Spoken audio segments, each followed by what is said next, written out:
If you're applying for a U.S. visa, green card, or citizenship from India, here's something many don't realize. USCIS was not always there.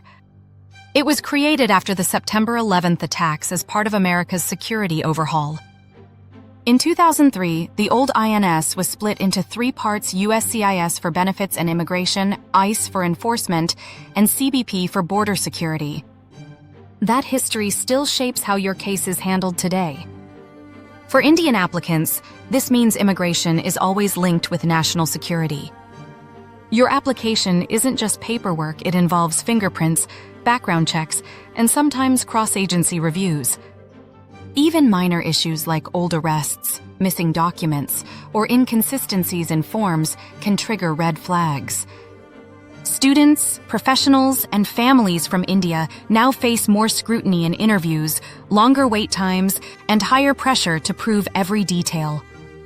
Document authenticity is critical, and honesty matters more than ever. If USCIS suspects fraud or omission, it can derail your case completely. So what should you do? Collect all records: police, academic, employment.